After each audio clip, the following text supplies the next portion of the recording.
2021 off to a start, and all right, Spider-Man looks fucking stupid. Bam. Well, Segue I was gonna do an intro. You know? Oh, I'm sorry. Yeah, that. Yeah, let's start off. Welcome to Dicejunkies. I'm Zeno Damus. I'm here with Q. We have Mr. Blood Axe in our chat room today. He's not on cam with us, but he is here in the chat room. So I can spark all my crazy Star Wars theories, and all he can do is type angrily. Exactly. Pablo Hidalgo's the greatest. No, I'm sorry. That dude sucks. Pablo Hidalgo needs a good, whatever happened to all those nutshot videos we used to have. We just need one, but it's just Pablo Hidalgo over and over getting footballs and little kids kicking them and dogs. Yeah. Just trauma to the testicles, Oh, I'm kidding. Right. Hold on. We don't want to be like some people. Yes, I'm going to keep screwing you up with these segues. No violence against people just because of their opinions, people. That's wrong. No matter how big the breasts are. I'm just throwing it all over. Dude, do we want to head all the way there? Like that was you're going out of order here, but damn it. I'm trying to make life hard for you. You gave me the segue, so I'm going to use it. Top Hat Studio refuses to censor its game after receiving death threats. That's right. Somebody got death threats for making big boobs. Holy crap. What is this? Isn't this 2021? Isn't this supposed to be?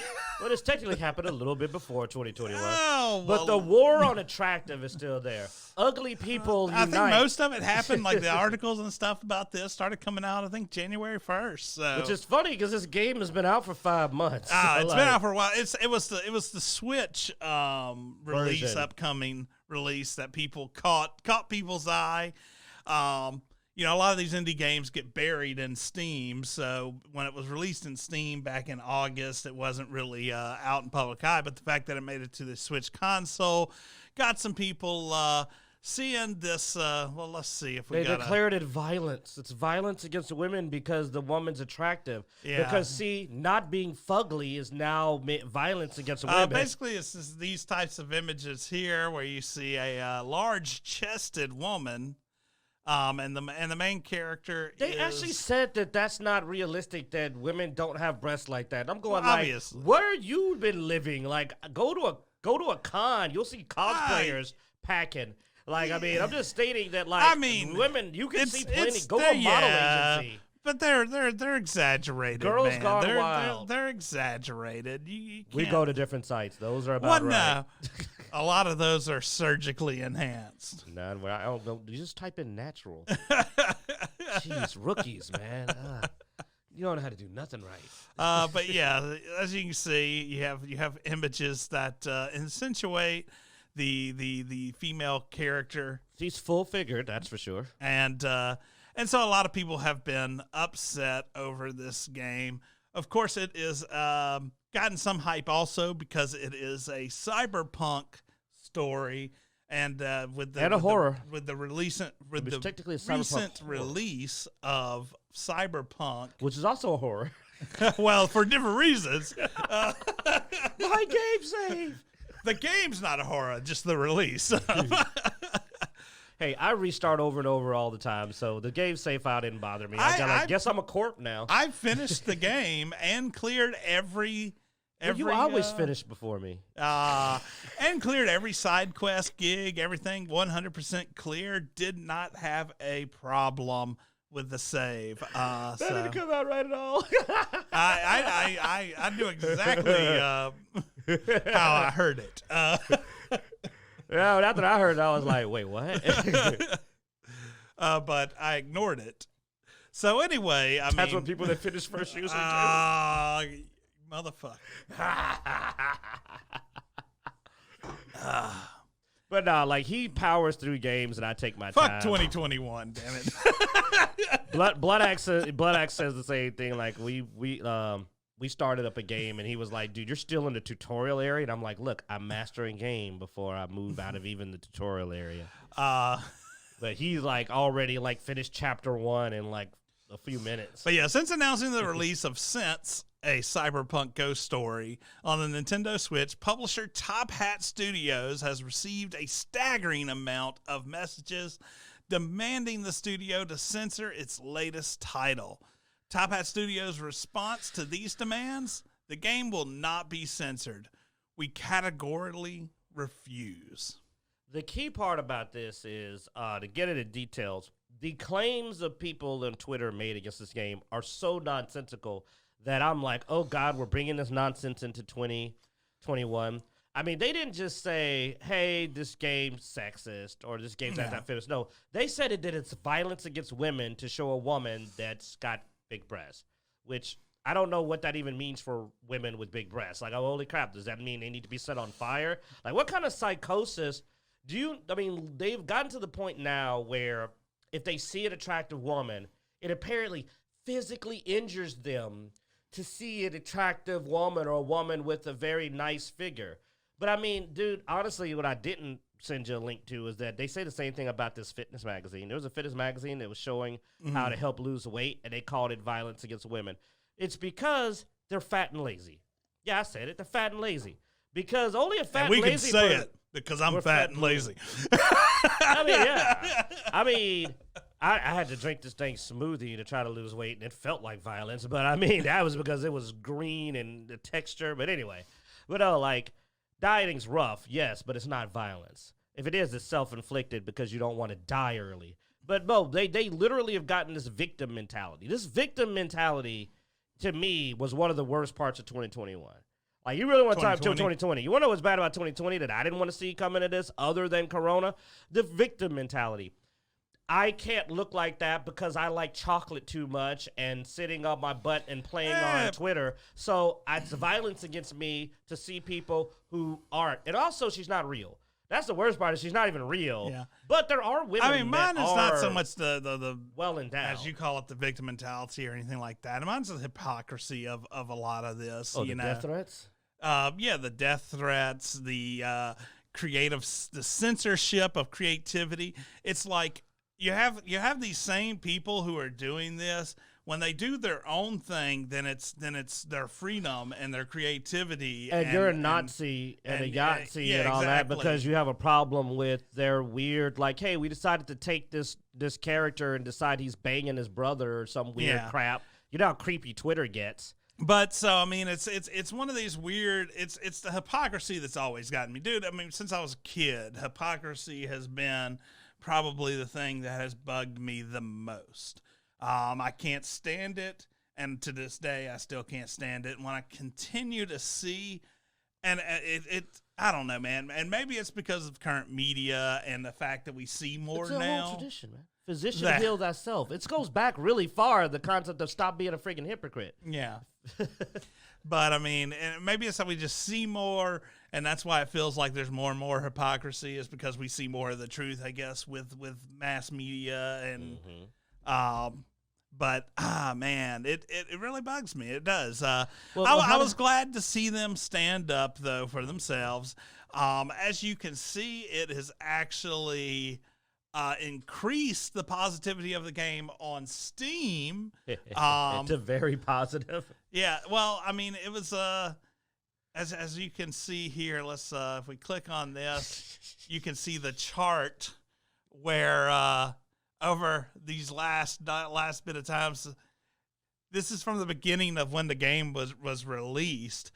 Nobody cared about the game hardly. Hey, ain't you got one of them Nintendos? And then now this. So you got one of those Nintendos, right? Of course I do. I'm gonna probably.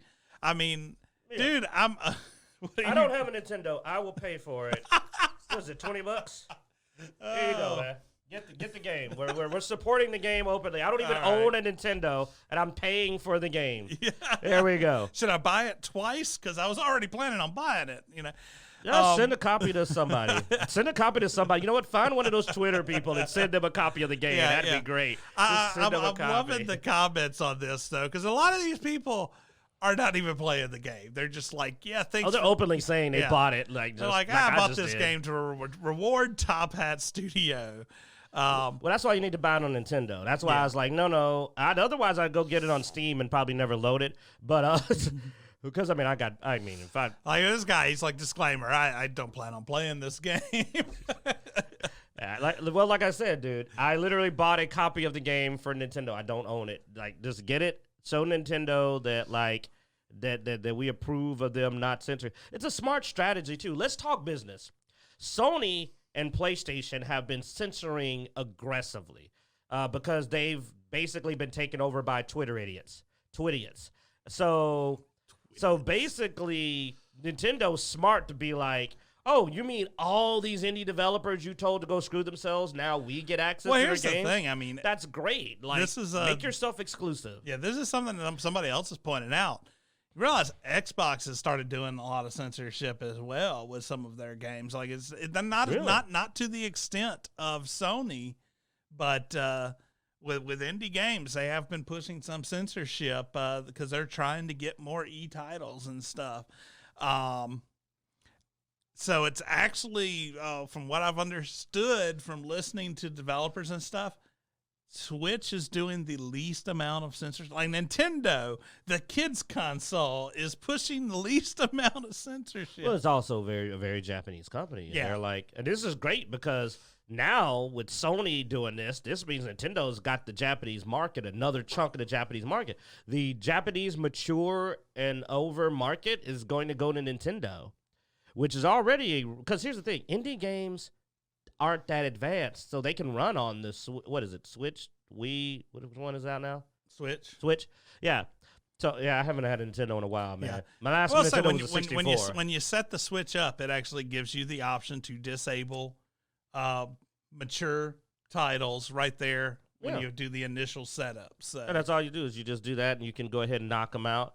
But, I mean, the fact that the console is not that expensive, most indie games are reasonably priced. I mean, it's $20 on Steam. It's on sale for less than that right now, but it was only $20. It's price efficient.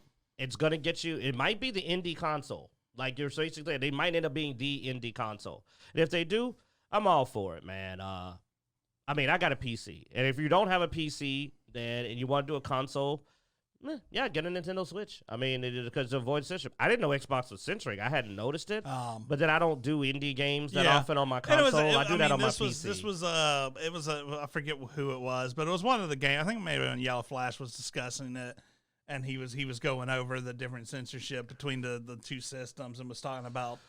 And he brought that point up. I didn't do the research, so I'm gonna have to give a credit it hasn't been making the Yellow news. Flash. I think on that. News. So. It hasn't been making a major. I hope it was Yellow Flash. I'm not. It was one of the. It's rare you have gaming news I don't have. That's why I'm hoping you know what the heck you're talking about. I believe it was I believe it was in the video you sent me. I mean, Xbox has done a couple of censors, but not any big ones I can think of. Whatever the video was you sent me is the one that mentioned it. Mm-hmm. Maybe I just prefer Xbox enough that I blocked it out. Yeah, you either blocked it out or you just didn't listen to the whole video. I probably video. just filled Sony. Because they do ramble on a bit on those videos. They need to cut those down to 5 minutes, man. Some of those are 15 minutes and they don't need to be. I love that Umbrella guy. Like, I'm a big fan of Tug, but some of his latest videos about a certain legal case have been way longer than they need to be. And that's coming from the heart, man. I love your stuff. I watch all the videos. I blank out after about 10 minutes. My thing is I mean, we ramble a lot on here. But my thing is we do cover the point relatively early on, and then we ramble. And that's I hate when they drag out the point. Yeah, like I got to get 10 minutes in to find out. So what did happen? You know, like, come on, man, put that up front, then entertain me. Because, you know, sometimes I want to know what's going on. I don't. We're short attention span. Yeah. You know, give me the goods up front, then I'll hang out with you for 10 minutes and yabber. Yeah. But don't make me wait all the way through. Well, because a lot of times I'm dual tasking when I'm watching these videos or listening to these videos. And, you know, I want to know the point, so I'll stop what I'm doing for a second. All right, what's going on? And then it's like, especially if the point ends up being not a good payout. Yeah. Now, that kind of ticks me off when I watch a video and you're claiming something happened, and then when I get to it, clickbait doesn't sit well. I'm not accusing anybody of it, but get to the point up front so you also don't set up that, the disappointment. All right, so that's Top Hat Studios. F you to censorship. By the way, if you want to follow up on that, like Clownfish has a video where they actually got accused of lying about the death threats, so they posted them. I love that too. They went and posted the death threats and said, "Here's all the death threats you sent us." I'm like, ooh, they are not. Top Hat Studios is not taking it. They're rolling into 2021 hard. They're like, boom, and boy, is their popularity. I mean, heck, they sold a copy today. So there you go. They're selling games, man. I guess while we're talking about video games, we'll talk about a recent release with Miles Morales, Spider-Man, apparently tanking at a 70% drop. And the funny thing is that when Zeno I honestly showed didn't this even to realize it had released yet. There you go. When Zeno showed it to me, he thought he was going to get a reaction. But here's the thing. I love Miles Morales, but the key term is I and my boys love Into the Spider-Verse Miles Morales. That's a very specific Miles Morales. We thought the movie was really good. And if there was a game based on that, I think it would do a lot better than this. I honestly don't think this has anything to do with the Miles Morales. I played Spider-Man. I played the first one, and I think a lot of this has to do with just they already admitted that this game was like a half the size of the first one. I was going there.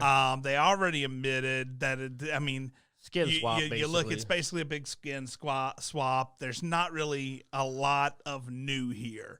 It's basically they're just like, hey, let's get some bucks off of Miles. This should have been a DLC. This should not have been a full-price game. And that was the big rumor was it was originally a DLC. Sounds like it. And that's very likely from what everything I've heard about this game that it was not meant to be a full game to begin with. It was a cash grab because Sony sucks, and I you know me, I'm trying to be nice, but you know I'm smiling on the inside that they got screwed again, because like we were talking about with Marvel Avengers, I love the fact that they paid all that money to get that exclusive Spider-Man on a game that's dead before the character even comes out, and now their other game tanked. So you know what? Screw Sony. Like, because it was a cash grab. This isn't even the Spider-Man this isn't really. I wasn't wild when I came in the game and saw him playing it. I didn't like their interpretation of Miles Morales for this game anyway. He's not really I didn't like him. I mean, his story got changed up a bit. They shoved him into a Spider-Man game again. I kind of prefer Miles Morales doing his own thing. His original origin story, this ain't really spoilers because it's been out for a while, the movie and the comic way back, where Peter Parker passed away, and that's what motivated him. One of the motivations that motivated him to become Spider-Man was interesting. When you put them in the same universe, I'm going to say it, yeah, I might like Miles Morales, but I'd rather have Peter Parker as Spider-Man. I mean, yeah, Peter Parker as Spider-Man to me. If you've got both of them in the same game, I might play as Miles for a little bit of fun, but I want to follow Peter Parker. He is Spider-Man. Yeah. And in a universe where Peter Parker's alive, Miles Morales is not needed. Boom, I said it.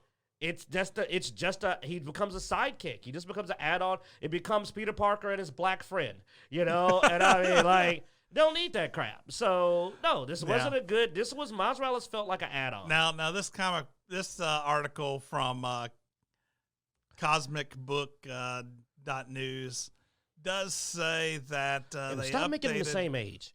They updated. I do not like when they're the same age. I do like that when Miles is the predecessor. That Peter's like in his this older. But it made sense too, because I mean, if you're going to be a legacy hero, you need to be younger than the person you're replacing.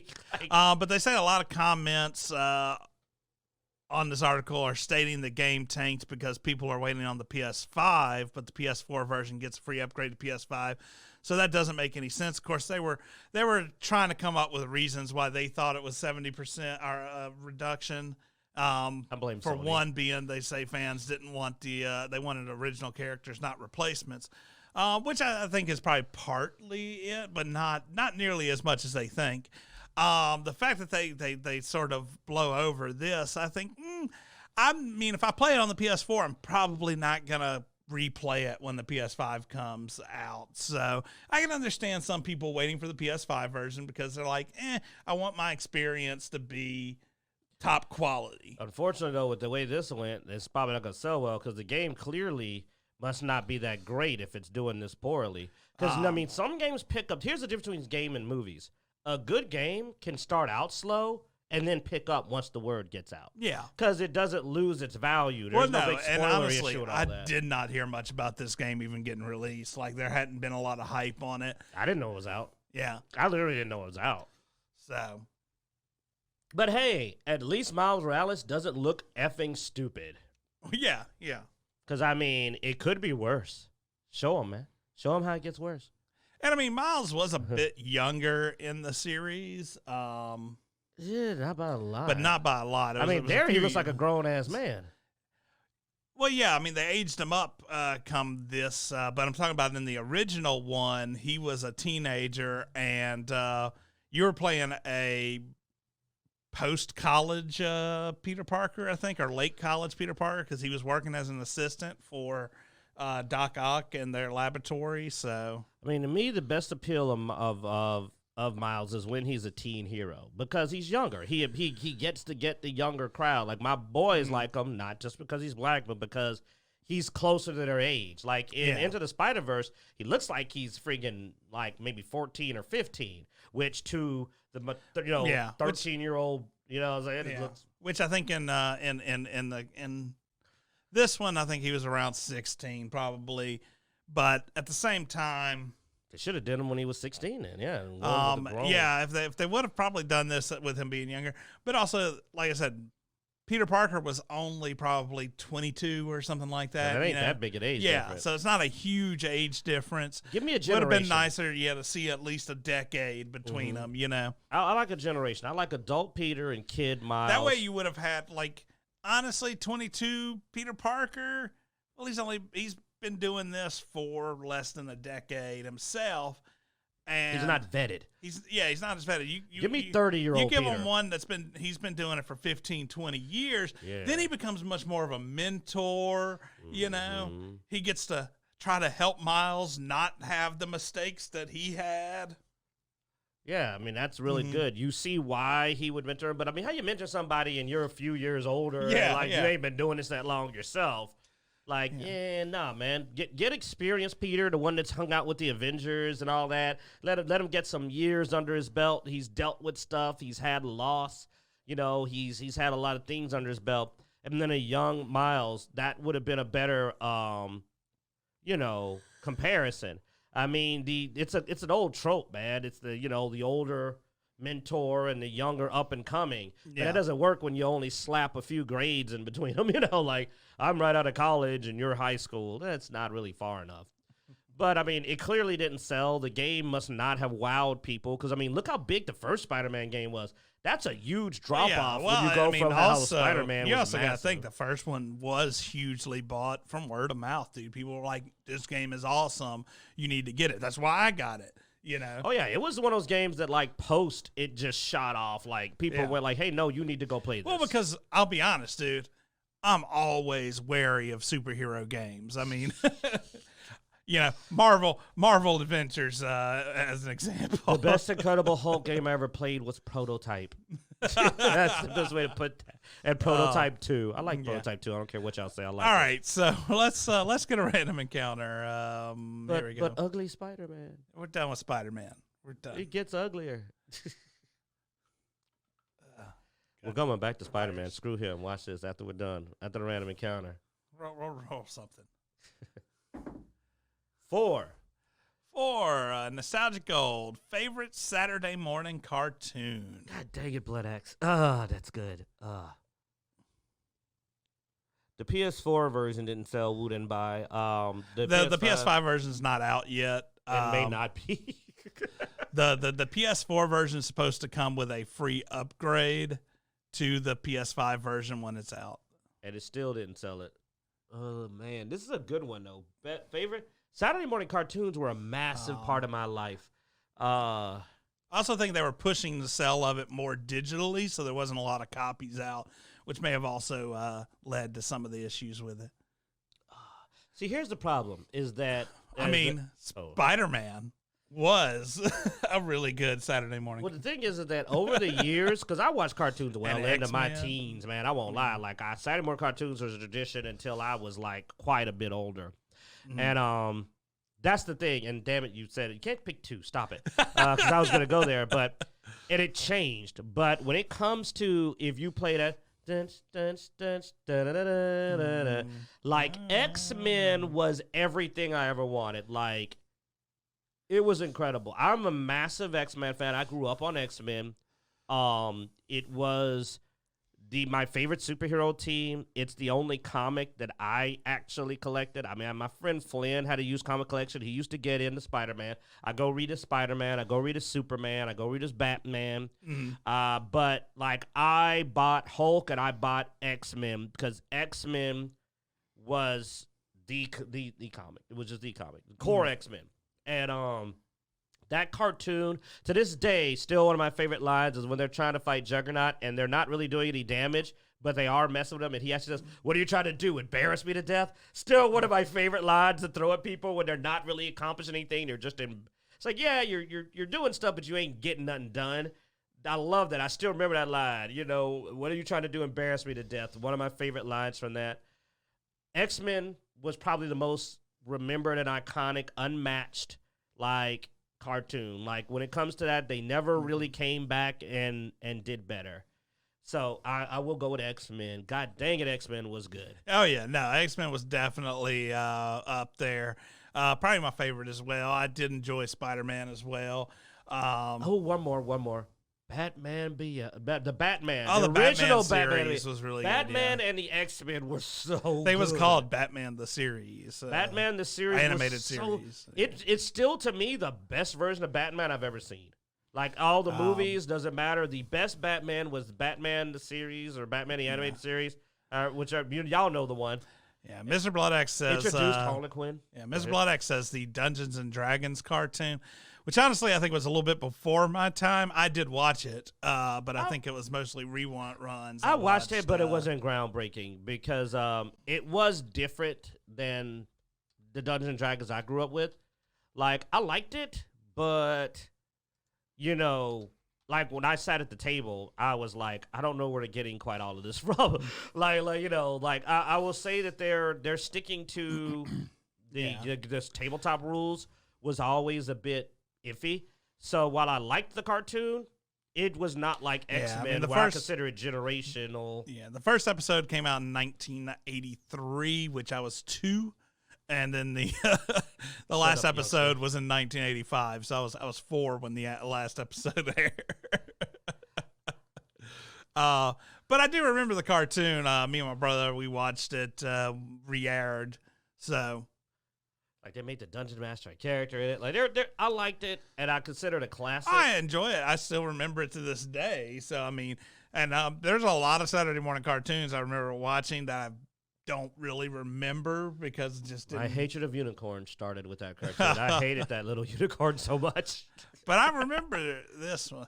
Of course, you remember the car. Somebody did a car commercial with the Dungeons and Dragons. Yeah, with live action. That was so cool. Which was actually really good. That was pretty cool. Like, it made me like, I would watch a live action Dungeons and Dragons. Yes, if they went back with that, I would definitely watch the live action. That was incredibly well done. And it did bring some nostalgia. But like I said, when it comes to like just being iconic, man, X-Men and Batman were on another story. Now, this commercial, hell, is more iconic than the dang show. Like, they did a good job. Oh, yeah. So anyway, so there you go. There's the answers to that.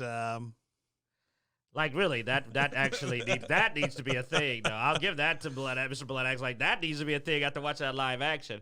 Hell, that was better special effects than like the some of the stuff we seen. I was about to pick on a show that had a poor festive episode this year, but I mean, they actually in the commercial gave the cartoon its ending. Yeah, they got out when they used the car, but hey, whatever, they needed to get out. It finally got an ending though. So, all right, let's see. Since we were talking about Spider-Man, we'll jump back over to Spider-Man. Since you wanted to continue the Spider-Man train. I got a bit long piece. I just wanted to point out that they've been doing Spider-Man wrong on a lot of levels. It was released these past couple of weeks that Spider-Man was getting a new costume in the Amazing Spider-Man number 62. Which I didn't see the weird ear things. Ugh. Oh God! Yeah, it's even worse. I'm not a fan of this head shape, man. It does not look like a real head. I mean, I think it's a helmet. No, that's a helmet. They're giving him friggin' alien wear helmet. What the heck? Ugh. Yeah, and these weird light bulb eyes and little pieces on his toes and his knees and his shoulders. Yeah. Yay. Now this looks better. That's because they took off the ears. No, look, they're not showing the look. There's no way that shouldn't be visible. They did not put them in that. They did not draw the weird. Look at those. Those are poking out. Those are poking out. I'm sorry, y'all can't see me. I'm pointing at a different screen. Yeah, but those are poking out in that other picture. They took them off. They also unaccentuated some of the like bulkier look on the knee pads. Yeah, that this look is like the next episode issues. But no, he clearly has on a helmet there with like, I don't know, joining Daft Punk. But the colors don't wow me. You took the most recognizable hero and made him unrecognizable, which is what they have been doing lately. Well, they grab a character and screw up their look. I'm gonna say this is, this costume will be like many other costumes. We'll see it for a few issues, and it'll pop up as an alternate costume in video games. Yes, or as a Easter egg in some. You'll find it in a toilet. You'll go to the toilet and he'll be like, "Oh, look, somebody didn't flush." Pulls out the costume. Yeah. It's a bad design. I gotta say, it is a bad design. I looked up comments on this after I almost vomited watching it, and everybody thought it was a bad design in the comments. Like, I didn't hardly see anybody that was like, "Oh, that's an awesome costume," Let me tell you something. This ain't even gonna beat out Spider-Man Noir. Now that's a nice suit.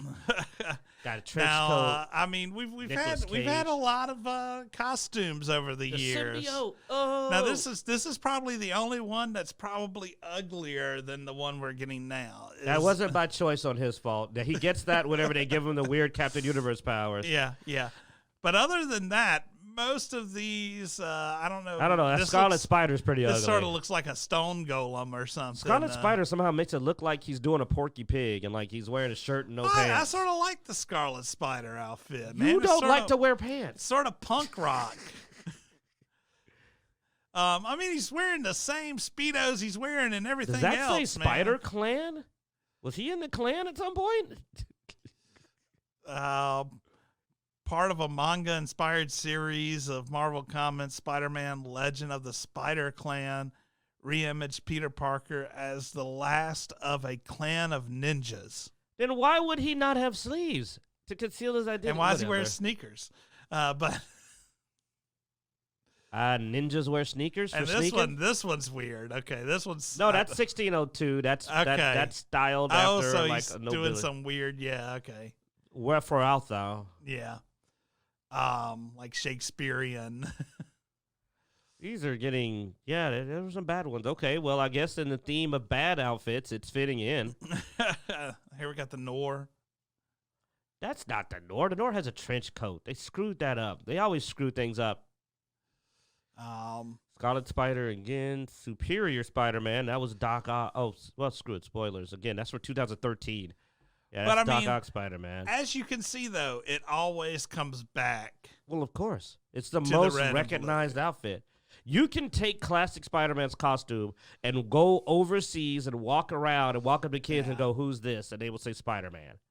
But if you brought that other outfit out, they would go and look like, "Is that a Power Ranger?" And they wouldn't know what the heck. They'd be like, "Is that a Power Ranger pretending to be Spider-Man?" That's the most iconic look right there. And that is literally the last look. No, look at that. Go down to the bottom. Just slightly darker blue. Yeah, that's all. Yeah. Just slightly darker blue. Booyah. So you know what? It began with, it comes back around. Like, and you see it comes back around several times. Oh, no, because look, even the first one is darker blue. So, yes, it comes back around to blue and red. I mean, they removed the little web things, which I never quite understood the little web things. He used to kind of glide with them. Yeah. I mean, here's the thing. I guess we are due for an ugly outfit. I mean, look, go back down to the bottom. It hasn't been that ugly in a while. So it was due for an ugly. Yeah. So I know what? I'll take it back. We're due for an ugly. Congratulations. It is going to go in there with some of the ugliest. That is ugly. I don't even know. Oh, my God. The eyes aren't just glowing. They're bugged out. That is a beetle. No. Like I said, they look like flashlights, like bulbs. Ugh. They wanted to look like an alien, huh? All right. Yeah, so that's what I want to do. I just wanted to pick on them and say Spider-Man's having a bad go of it, man. Oh my, he's having a bad go of it. Like it's poor. Spider-Man's Miles Morales game. This Marvel Avengers. Wow, it's just been 3 bad occurrences in a row. Oh, poor Spidey. Oh, yeah. Don't worry, they always reset eventually. They'll reset. But hey, we got Wonder Woman. She rapes the dude. That's right. I said it. Oh. Now, see what you can go with that. Screw up all your momentum. A lot of people have been talking about Wonder Woman and Rotten Tomatoes, as we've pointed out issues with Rotten Tomatoes several times, and once again, basically they held back the bad reviews until after the movie bombed. It still bombed. Yeah. They didn't make any money. They couldn't save it, but they tried. And you failed your saving throw, Rotten Tomatoes. It did not do well. Ooh, they pulled the Joker out on him again. Yeah, I mean, dude, the Rotten Tomatoes is getting a hard hit here early 2021. I mean, basically, the Rotten Tomatoes, you want to know something good, you just flip whatever you're looking at. We'll talk more about Rotten Tomatoes and the Doctor Who discussion we have later on that I didn't want to talk about. But somebody's got to do it. We got Woodan Bai in here. Yo, Woodan, if you really listening, man, we're going to need your help with this Doctor Who festive. Yeah, man. Western way of not saying Christmas. You can go ahead and start typing up your opinion of the festival episode of Doctor Who. And in exchange, we'll send them to your little show. Yeah. Go check it out on Discussing Who. We'll have the real review. We're just going to hate on it. Well, probably a much better review. They'll actually go into detail. We're just going to throw some salt. Yeah, they'll probably forgive its transgressions, but Hey, it was the #1 watched on BBC One on New Year's. Alrighty. So anyway, before we get to that though, Wonder Woman. So this was controversial to begin with because of the simultaneous theater and HBO Max release. A lot of theaters were unhappy with this. And by the way, to be honest, I'm not really telling the truth. It did get a lot of watches on HBO Max. It got a lot of watches. Oh, it did. Now, note, everyone hated it that watched it. But when you already have HBO Max, you're going to probably check it out. So, it did get a lot of activity and a lot of watches because everybody was going off of his previous reputation. Wonder Woman, the last Wonder Woman movie was really good. Wonder Woman, I think 2016 was really, really good. So it got that second, watch. It got that people going to check out the sequel. Yeah, and here we have the Rotten Tomatoes score with what was on release day like a 80-some-odd% is now a 60% from critics. Now you see a 74 audience. Those are people who really like Wonder Woman because they actually went to the theater to see it because these are the certified, which means you. So yeah, you can't be certified. You can't be certified and go and watch it on HBO Max, which is another sort of weird flaw of this. But can't you see the full scores though if you want? In there, click and it'll show you the non-certified too. What's this say? Anyone? Go you away. Don't want to enable ads for Rotten Tomatoes. Not enabling ads. No one's supporting those bastards. Are y'all really screwing me? Well, there's Rotten Tomatoes. Are you shocked? They're losing headway fast. Oh, you've never made me have to have. They've never been this bad. They suck, dude. Literally, if people can actively see that they are slamming him with show us your ads. Block this ad. Block it. Oh, that's not working. All right. Anyway. I guess I'll have to deal with ads for a second. Pause on this site. So see, here we go. Score detail. All audience score. 43%. So basically what Rotten Tomatoes has been doing, as you well know, is that they pad their scores. That's a massive difference. What is that? 30 plus 30... 5%. Oh yeah. That's a massive. What was it? 74. Excuse me. So a 31%, that's a massive drop when you allow everybody's voice. And to me, you can't trust a site that has that big a swing. Well, you look at the difference in number of ratings. So you have 2,326 ratings from the theater scores, and then you're adding another almost 14,000. 800% more. It's 8 times as many reviews, and when you allow a larger voice, it drops dramatically. But what's funny is that the critics, and here's a rare case, when they don't do their bull crap, go back to the all critics. This is a closer comparison. So for once, the critics are and the real audience are going, yeah, this could have been better. Yeah. But of course, when you use famous fudgery of Rotten Tomatoes, you get this big 74 whatever % score because they want to lie to you. But I mean, they invented a system to lie. 88% before they unleashed the dam and allowed all the critics. You don't understand one of the reasons I'm attacking them too for this is that this was released on streaming as well. So that score is literally only movie. Like you said, it's only movie. So it's half or less of the audience. Well, actually, we see the reviews, but more people watched it on streaming. Well, yeah, by obviously. far. So you're listening. They're posting a score, and the first thing you see is as fake a score as they can come up with because they're taking the smallest cut of people, and that's who they're taking a score from. By the way, 74 is not good. No. 74% is poor, especially for a superhero movie. Yeah, like because the people going to see it are people who want to see it. Like there's certain movies that are only superhero movies have been notoriously done well. So. It's not the worst movie, but it is the worst rated DC movie would buy. 74 is good for a DC. Ooh, cold fire coming off of Would buy. Like 74 is good for DC. For a female-led movie, I disagree because I think Terminator: Dark Fate has a 70 something, and that movie. I think it was worse than this in the sense of Terminator Dark Fate didn't even try. This was a mistake. A lot of mistakes were made in this movie. No, a lot of mistakes. But I don't feel like they were trying to crap on Wonder Woman's legacy. But Terminator Dark Fate's a franchise ender, man. Like it's put Terminator in the grave. Yeah, so I mean they broke the character. They went outside of her normal power scale. They added on a lot of new powers without a lot of effort to explain it. They have her do some really questionable things. I'm not going to use the word again, but there's some bad choices made. It fails to be to me, it fails the heck out of even being feminist because she's basically like so stuck up on this one dude, the first dude she ever slept with, like and knew for only a few weeks, that like she can't even like. It's supposed to be this big emotional thing, and I'm like, it's got to realize it's been 80 years or something. It's been like a huge amount of time since. Things have happened, and she's still pining away. Hey, get it? For like her lost love. Yeah. You know what I'm saying? And it's just, and then Cheetah was thrown in with such an important character, got no build up. Cheetah is the Joker to Batman for Wonder Woman. It's her main foe, and she's least covered in this. And it basically comes down to, I made a couple of bad wishes.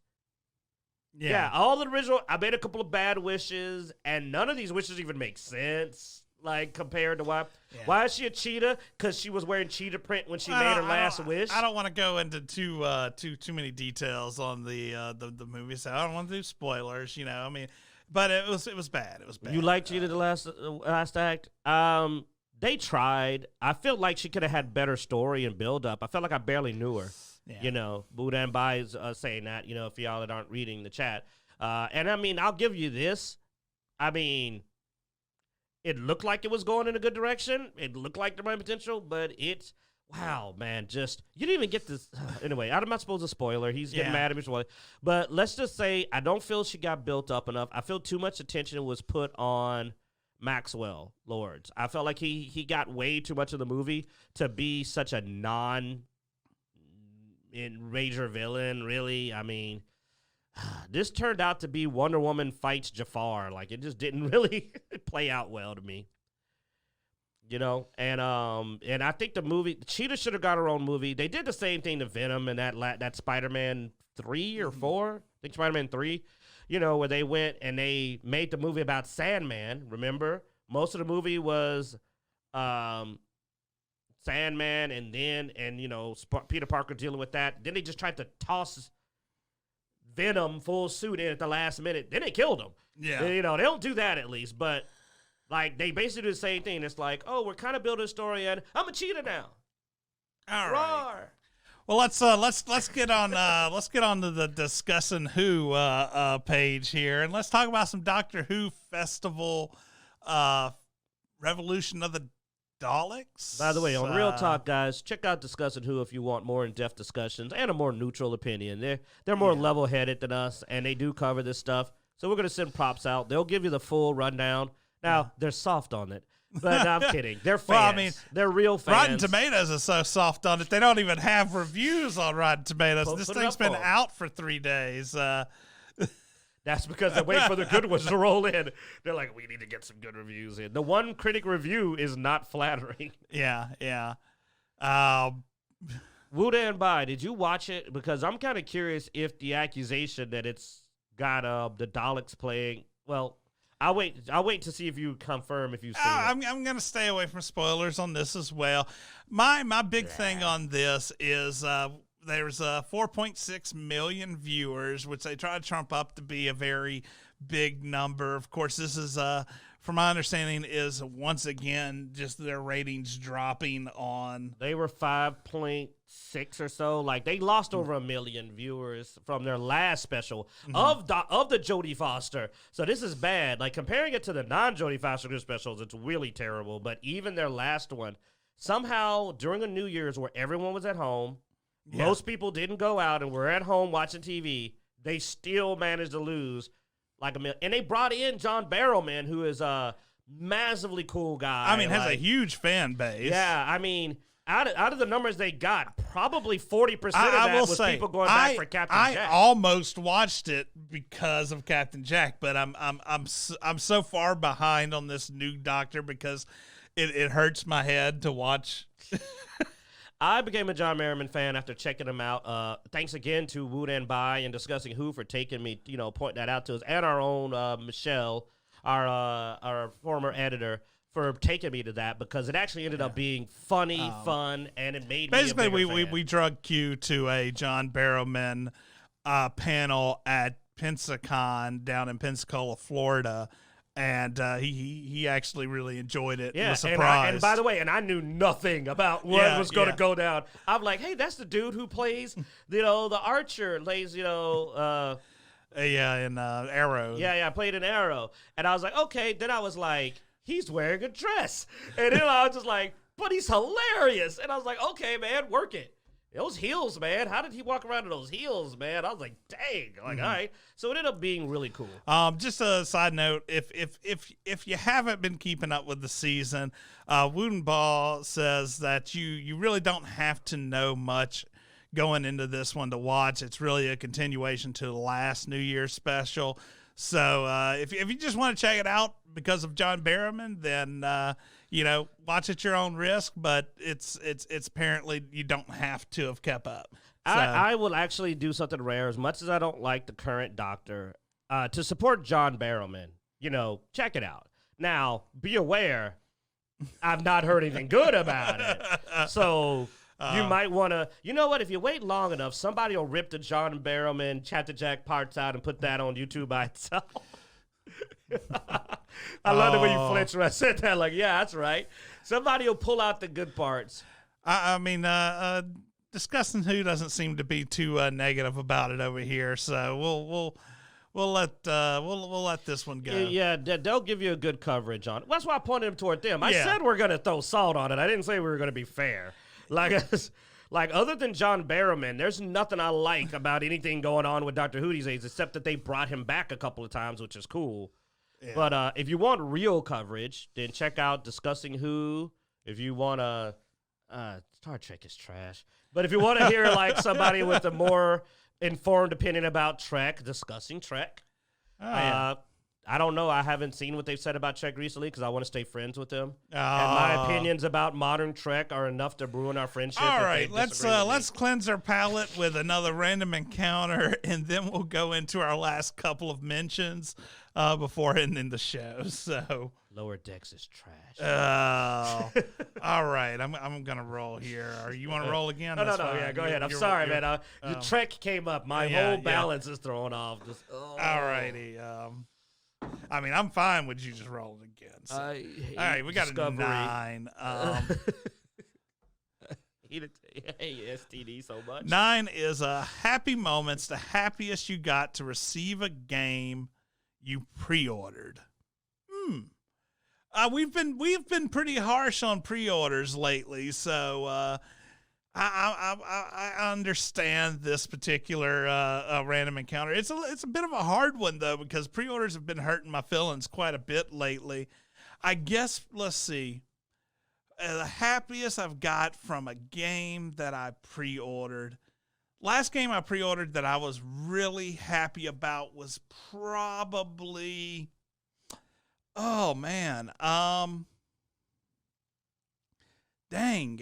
maybe Fallout 4. Like I wasn't upset, but that's not the happiest I got to receive a game I pre-ordered. That was just the last one that I was actually, I guess, happy about. You have one there while I struggle here. Like I don't do a lot of pre-orders, you know. There's 2 of them. Okay. One a little, still a ways back, and then one even further back. Though for one of them, you're gonna know why, because I waited like 2 years. But no. For happy to receive and not immediately disappointed, despite the glitchiness of it, Skyrim was a big one. When I got Skyrim, I had to take off from work because I got into it, and you're used to it from Bethesda, so I loved it. It was incredible. I loved the game. I was super excited because the hype was really big for Skyrim. The other one is going to be one that's probably exclusive to me and a few people, but Kingdom Hearts 2, especially because I had pre-ordered it like almost immediately after finishing the first one, and it was that's the one where they had lost my pre-order, but luckily the guy who worked there that was a mere cashier at GameStop was now the manager. That's how long the game took to come out. That the guy had, and he said, I remember when you pre-ordered that. That's when I first started working here. And he goes, yeah, give him a pre-order copy. He pre-ordered this game before anyone. He's like the first pre-order we ever had. A rare moment, a rare positive GameStop story of something going well. The guy came out and said, man, the system's changed since then. It looks like we lost it, you know. And I think he gave me his pre-order copy, but he sold me he didn't give me, I bought. He let me get a pre-order because he remembered and said, you're the first pre-order we had for this. And Kingdom Hearts 2 was great. But I don't think it was as big as Skyrim because I was excited for Skyrim. And when it came out, man, I was in it, man. I mean, the amount of time I just spent chopping wood. You're into a game where you're just grinding, you're forging and chopping wood. I spent so many hours. I mean, I probably out of 2 days, I spent 40 out of 48 hours probably playing that game, man. So Skyrim was a huge pre-order, received, not immediately horrified. Compare it to Cyberpunk, where I got the game and didn't start it for 4 or 5 days, and you kept going, you haven't started? Remember I gave you, you ever started Cyberpunk? And I'm like, nah, I'll get started in a couple of days. By the time I played it, patch 1.6 was out. That's how long I took to start the game, because I kept going, not right now. I'm going to play some more Borderlands 3. I'm going to play some more Gears 5.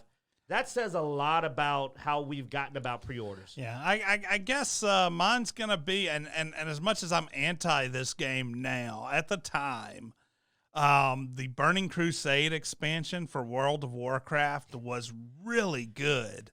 You WoW players. I was a huge WoW fan, and I managed to get the Burning Crusade. I'd pre-ordered it, and I ended up getting it before it was actually released. I got one for you. I think you forgot. And, man, I loved it. It was great. It was a great expansion. Sadly, I went downhill from there. But what? I think you're forgetting the game, man. Okay. Especially with how much you and Damien played it.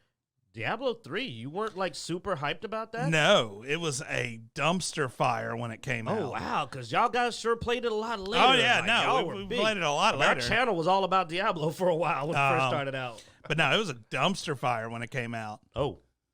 But were you excited on the pre-order? Like, were you on your toe? Because people were, like, waiting. Diablo fans are really dedicated. Damien was more of a Diablo fan than I was. Oh, okay. So more Damien that would probably be his entry then. As far as being excited to get now after you started. See, Skyrim to me was the one that I was excited to get, and like I didn't care about Upside Down Dragons, man. I was loving it. I mean, I'm pretty sure Damien was really excited with the Necromancer expansion for Diablo 3 as well. That's my boy, man. He knows about Necromancer love. Yeah. But yeah, no. Diablo 3 was a dumpster fire when it came out, and I didn't think it was as big of a dumpster fire as a lot of people had, because I mean, a lot of people's problems with Diablo 3 when it first came out was the difficulty level. And you know, me and you, when it comes to difficulty level, we like a good challenge. I'm still going at Borderlands 3 hardest. And I'll admit, when you got into the tournament levels, it was ridiculously hard. So what? You know, like it's supposed to be hard. Yeah. And some of the mechanics were a little wonk, but it made for a nice play, I thought.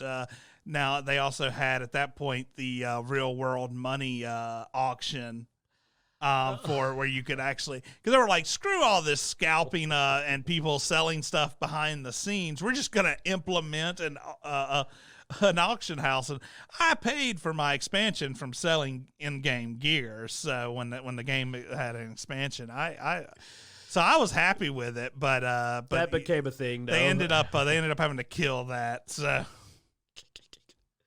there you go then.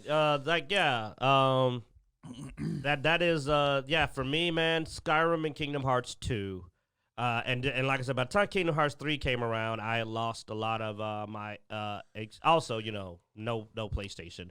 But then it finally got like it was multi-platform, but it was weird because like. By the time that came out, we had really burnt out on pre-orders. Like, Skyrim was probably the last game I didn't pre-order Fallout 4. Yeah, I didn't actually pre-order Skyrim because at the time I was married and my system was lacking in power. I needed a good upgrade, and, my ex-wife spent all my money. No. I didn't have the money at the time, and then I later got it and really enjoyed it, But yeah, for me, I did pre-order it, and I loved it. I mean, honestly, every Elder Scrolls game I played, glitches and all, was still one of the best experiences for an RPG I've had as far as, like, sitting down, starting this game, and just having a really good time playing it. Now, note, I'm started with Oblivion. Yes, I know. I'm sorry, people. I didn't know. I wasn't a PC player back when Daggerfall came out. At Daggerfall, you really wanted to get the PC version. I got Arena. But Daggerfall was definitely the top of the line. I would love a remake of Daggerfall with the modern engine, man. I want to play Daggerfall, but like they don't seem to be interested. I mean, if you're gonna remake the good stuff. Like remake Daggerfall, remake Oblivion with the better engine. My thing is play Oblivion again. They tried to worry about balance later on, and I think that was really their flaw. They shouldn't have cared. The cool thing about Daggerfall was it was so open. You created your own spells. You could create your own enchantments. They weren't limited to these certain ones. And you could break the game easily by making certain combinations. But that was sort of part of the fun. Like, dude, if you played Skyrim, go stealth bowman, and you break the game. So I've seen dragons in one shot. So, I'm a great. Yeah. So I mean, it's not like you can ever come up with a game that's that big that doesn't have some flaws that with certain combinations. Dude, y'all always talk about archery, but just get your conjuration cost down to 0 and summon 2 Dremora Lords and go have a coffee. I went through that game as a summoner, and I never hit anything. I didn't carry a weapon or wear armor. So I'm never really sure. No. You could get 2 Dremora Lords and get down to 0 spell cost before, loser. Okay. Don't you call me on that. Oh, no, I'm not saying that. No, I'm this just is saying I know you also mod, so I'm never sure if you're speaking pre-modded. No, you mod your necromancy to make it better, but no, just core game. Get your Dremora lords could kill everything in the game, and you could just keep summoning them over and over, and you're done. I've went through the whole game, never throwing an attack. Can you say that's how I've really been like, hey, they killed Alduin for me. I'm just sitting there like, boom, boom, go hide behind a rock. Because cowardice is very important when you're a summoner. And you just that's both in tabletop and video games. By the way, I want to send this out to y'all folks, as you maybe think about it. I am still on the search for good necromancy magic systems in games. And I'm not having a lot of luck. So if you're out there listening and you love to play action RPGs and play necromancers, send some out to me, man. Some suggestions. I've already tried Grim Dawn. I've tried modding Skyrim. I played what's that? Guild Wars. Exile. Yeah, and Rift. So I'm looking for something a little more modern. If anything that came out in the last couple of years has a good necromancy engine you want to shoot my way, let me know about it so I could give it a try. And, hey, maybe we'll pop a video out rating the best necromancy games. Yeah. I've only got 2 right now that are really that decent. Well, Guild Wars wasn't that bad, but I want to get at least about 10. So if I can get a few more under my belt, if you send your suggestions, I've even went back to EverQuest 2. This has been a real search. I think you didn't give it a good enough try, but I think Path of Exiles near the end game is probably one of the best, in my opinion. All right, I'll go. I mean, I still got my character ain't gone.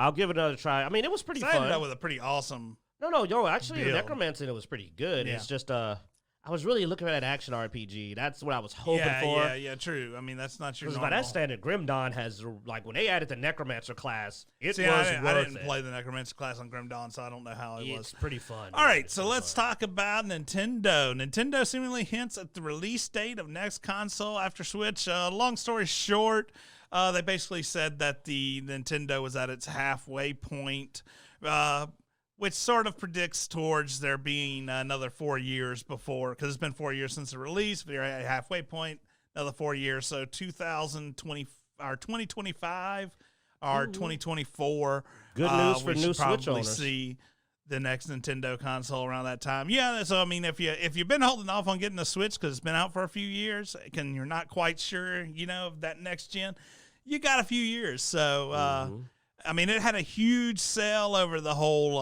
COVID stay-at-home scene.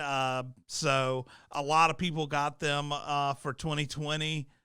And so this sort of, I guess, concretes their purchase a little more, where they're not going to have to go, well, man, I got an old machine now that's being replaced. You got another good 4 years out of it. I know, man. Nintendo leaves me with a lot of confused feelings, because it's like they'll sit up there and they're not censoring games, and they're doing this. They're saying, hey, don't worry, your Switch is still good. But then they'll like super tag people's videos and claim them and cancel tournaments.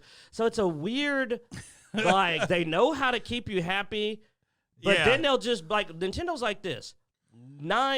7 out of 10, 8 out of 10, they're doing great. But when they do drop the ball, it's dumb. Well, it's not huge, but it's dumb. It's really stupid. It's that they're very stingy with their property. So, I mean, when it comes to their intellectual property, as far as characters and stuff like that. It's not like the worst thing ever when they do it, but it's dumb. It's usually like, you're not really helping yourself, and there isn't a lot of money changing hands here, man. What are you doing? But it ain't like, it ain't like some of these companies that do terrible things. So they're ultimately good. I'm going to say it's sort of funny, because they're not willing to share a lot of their property with other people, but a lot of other people are willing to share with them.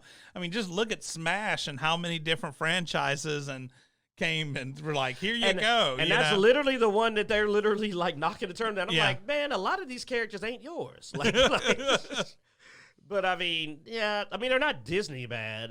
Disney will do anything to not pay a guy $1. Like they'll shoot a Star Wars franchise into the dirt if it means not. They still haven't paid that one writer. See, this is why I hate we don't have Blood Axe. Like, we need to cover that story at some point, because I had sent something out, but like, they're still not paying the novels, people that wrote the novels. They're trying to say that they don't owe them anything. So, I mean, Disney will go way further than Nintendo to not pay you $1. Oh, yeah. Like, Nintendo's not bad. I call them ultimately, they're kind of goodish. They're on the gooder side. Yeah, I said gooder. All right. Next mention is if you've been keeping up with Xbox or Microsoft and the Bethesda or what was the parent company of that? Because this isn't actually Bethesda. They bought it was Bethesda's the one that matters. Yeah. Anyway. Oh, excuse me. And Neversoft? Is it Neversoft? No. ID Software. No. The company that did New Vegas. That one they already have. That's they already had them. That's Obsidian. Bethesda's the one. Yeah, Obsidian. So Bethesda's the one that matters. But because that was a previous purchase. The ones that came with this were like ID Software, Bethesda, ZeniMax, I think, is the parent company. Bethesda. Yeah. Just stick with Bethesda.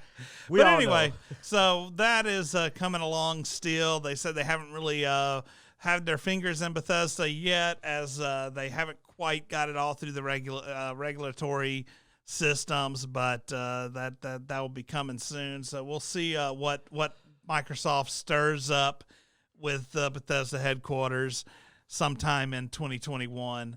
So looking forward to it, man. Yeah, I'm curious if Bethesda's veil will be lifted a little bit, because Bethesda hides so much. They wait till the last minute to announce anything.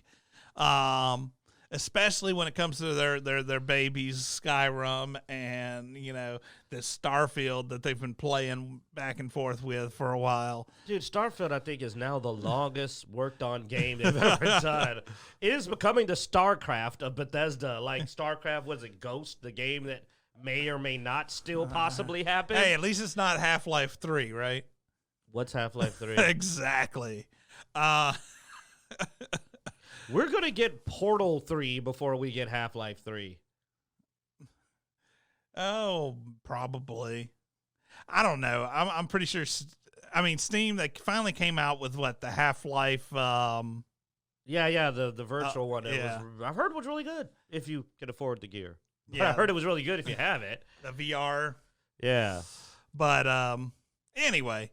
So yeah, that's pretty much all I got. You got anything else to say before I guess we end this episode? Like I said, I threw up the X. You didn't see it, man. It's like, yo, keep my Xbox Game Pass value going. I'm playing Code Vein now. I've been a little disappointed. Last few weeks, I haven't really seen anything new added on. Dude, Greedfall came out. I played that for a while. Yeah, the only reason I stopped playing that is because it didn't have any necromancy. 2 or so weeks out.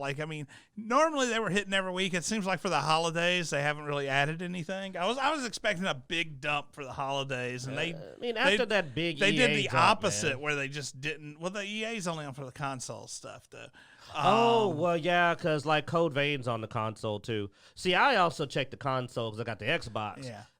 That's what you're missing is some of it's hitting the console. They're probably thinking that with the EA stuff they got the PC like I said, covered. I was expecting some interesting hits for the holiday season, and they really didn't drop anything. So don't worry, 2021 is where some of these promised games like the Halo and some other ones. I think. Luckily, I had Cyberpunk keeping me occupied. And I'm still playing around with the definitive edition of Dragon Quest 11. So yeah, that looked like if I was willing to go down a turn base, but I'm on an action RPG kick. That's why I'm playing Code Vein.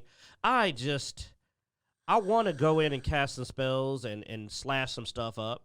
I stopped playing Greedfall, but it was not because the game was bad. It was just that the magic wasn't what I was looking for. Mm-hmm. But I might go back in for the swordsmanship and gunplay because it looked pretty cool. It's just the magic was a little light, and I was having a Magic Jones. You said it was a pretty crazy bit of story where it's a heavy dialogue, heavy story, heavy game. And they did stupid things. You were saying the guards. What the most corrupt guards?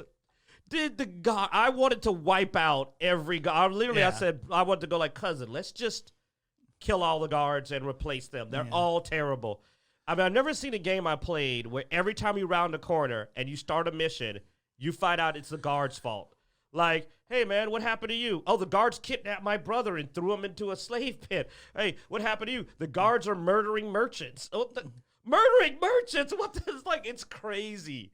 Oh, my God, they replaced them with Daleks. Anyway, so let's... All right, so that's going to end this. There's a death cult, I think. I think there's a death cult in the guards. I'm like, there's this weird ghost cult. I'm like, I don't know what ghost company. And when I confront them, they're psycho. They're like, ah, and I'm just like, okay, everyone's psycho. Yeah. Corruption. Everybody who joined us live in the chat room, thanks very much for hanging in there with us and talking with us. If you're listening to this on podcast or watching this on YouTube, thanks for watching. Be sure to like, subscribe, all that good stuff. Hit that notification bell. And you can check out Dicejunkies.com for links to everywhere we can be found online, which is Twitter, Twitch, Instagram, Facebook. We haven't done anything on Instagram in a while, man. We got to start getting out again. Like, I'll be honest, the pandemic has kept us, I guess, seated quite a bit. So we need just a bunch of pictures of us looking like this, just sitting there with our hair like, growing out, and just like, hey. So hopefully with this pandemic, with the the vaccinations and all that coming out, we'll get some outdoor stuff this year. Our hope is to maybe get back out. We're planning that maybe around summer we're gonna eyeball events. Start seeing if concerts coming back or not. Well, if things should have cooled off by then, I imagine I'll be back in the office by summer. And, well before that probably, and similarly, people will be back out. Because, there is a vaccine going around, and after a few months, we should have an idea. So, but I don't think you're going to even see people planning events until, at least spring, if not summer.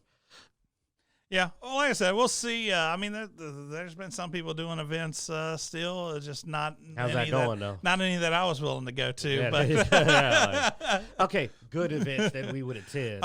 Anyway, look, guys, thanks for watching us every week. We hope you enjoy.